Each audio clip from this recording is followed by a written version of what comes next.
From Tampa Bay streaming news source, brought to you by AlertTodayFlorida.com. This is ABC Action News. We could hear the lava exploding right from the house. And so, is the house going to still be there when we go back over there? It might be.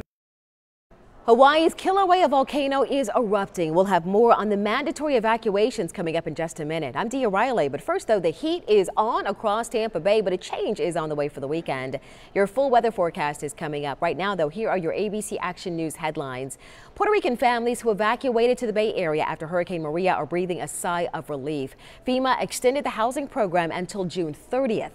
One family says this extension will allow them to keep their kids in local schools until summer break begins. So June 30th, is it enough time? I don't know really about the home, because what I'm seeing right now is it's not enough time. FEMA insists this is the final extension for the housing program. Lakeland's famous Lover's Oak might not get the axe after all. The city announced that it would cut the century-old tree down after a branch fell on a car. Well, after neighbors protested, the city of Lakeland called in an arborist to examine the oak. The arborist recommended careful pruning and changes to a nearby sidewalk and road. A new eruption in Hawaii's Kilauea volcano is causing lava to shoot up from the ground and flow towards two communities. Mandatory evacuations are underway. Some homeowners had just minutes yesterday to grab some belongings. I ran in, I grabbed the dogs, threw them in a crate, put them in the car, went in my room, just grabbed up an armload of clothes, and here we are. At least 1,800 people were told to evacuate. Red Cross shelters are open around the clock for anybody needing shelter. It is a very special day in Lakeland. 4 years after opening, Florida Polytechnic University is graduating its inaugural class. More than 200 undergraduate and graduate students are receiving their degrees at a ceremony this afternoon at the RP Funding Center. Dr. Jeffrey Wadsworth is delivering the commencement address.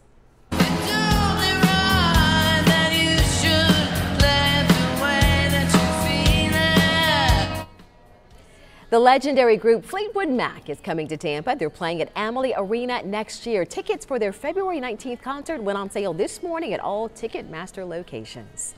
And tonight in Boston, the Tampa Bay Lightning are hoping to put the Boston Bruins on the brink of elimination. Right now, the Bolts lead their best-of-7 series 2-1. You're invited to join hundreds of other Lightning fans. Watch the game in Curtis Dixon Park.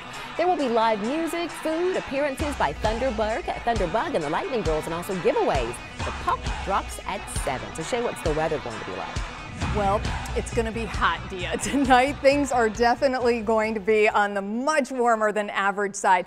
As things get rocking out there at Curtis Dixon Park around 4 o'clock, temps are going to be in the upper 80s to nearly 90. And then as we get toward sunset, those temps will start falling into the low to mid 80s. And then after that, we'll finally get into the 70s, but not likely we'll see very many 60s across Tampa Bay overnight tonight and very early morning tomorrow. We are going to see some higher rain chances for the weekend, but certainly not a washout. It'll help to bring those temps down in the afternoons a couple of degrees for Saturday and Sunday as well. So expect those highs to be in the mid to upper 80s instead of near 90. Dia?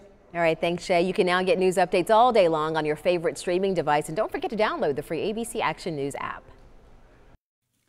This ABC Action News Brief was brought to you by AlertFloridaToday.com. Drivers pass bicyclists safely. Allow a minimum of 3 feet between you and the bicyclists, because safety doesn't happen by accident.